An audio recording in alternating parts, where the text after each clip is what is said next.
Today I'm down in the office of Jeremy L. Kilpatrick, Cullman County Coroner.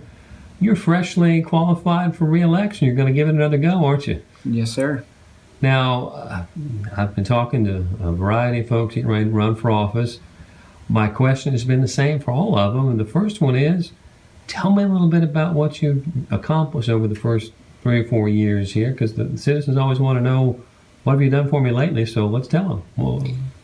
Well, I've tried to be proactive in my position. When I see a trend with suicides, drug overdoses, or traffic fatalities, I try to reach out to the local media and other folks to help me get the word out so that we can help prevent those deaths. Well, that's I've noticed that in dealing with you. You're big on death prevention, whether that's from suicide or drugs. You're not just going out collecting deceased. You're trying to prevent them from becoming deceased. I think that's an interesting way to operate as a coroner, but it makes sense, doesn't it? Yes, sir. Tell me more about what happens when you're out on calls that you run. I've noticed that in dealing with law enforcement, ambulance services, medical people, firefighters, you seem to get along well with those guys, and you're in the trenches with them. Yeah, I don't ask any of the law enforcement, the firefighters, the EMTs to do anything that I'm not willing to do myself. If there's some extrication to be done, I'm going to be right there with them, wearing turnout gears, operating jaws of life to get a person out of the vehicle, whether they're alive or requiring my elected services.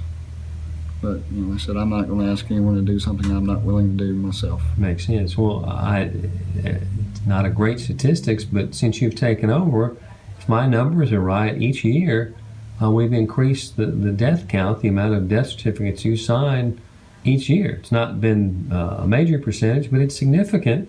Your workload's more now than it was in the past, right? Yes, sir.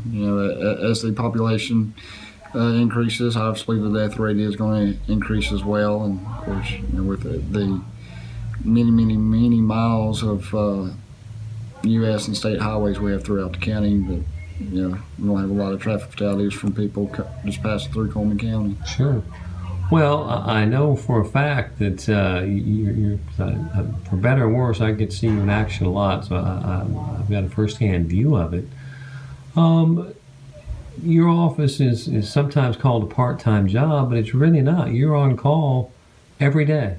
Christmas, New Year's, Thanksgiving, 24/7. They'll call you at any time for this. How do you, as a coroner, how do you manage that? Well, I have two assistants to help me when I've got other things going on where I'm not immediately available. But, it's pretty much when my phone rings, I drop whatever I'm doing and go and take care of someone that has passed away. Well, I know this is an elective office, and you got to run for office. You'll be on the ballot. As far as I can tell, there are no Republican opponents that have come forward in your case. You never know till the last day of qualifying. I believe you might have some opponents on the Democratic side. We'll see. How do you plan to run for office this time? We're going to see you, out shaking hands at Walmart, or how are you going to campaign for re-election? Just pound the ground, get out, meet people, shake hands, and let people get to meet me in person. Makes sense. Now, one last question. Let's assume you get re-elected. Obviously, you've got a job to do, and you've been doing it. But what kind of innovation or new things, or what can people look forward to in another 4-year term for Jeremy Kilpatrick? There's some national accreditations out there that I'm looking at obtaining for the office, even though it's really a one-man office. And what would that accreditation do for you? Just make you more official, or would you give you deeper skills, or what?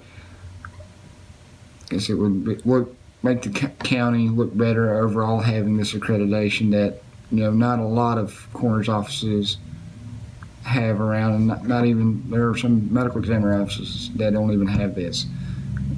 Actually, the one I'm looking at, I don't believe there is one in Alabama at this moment in time.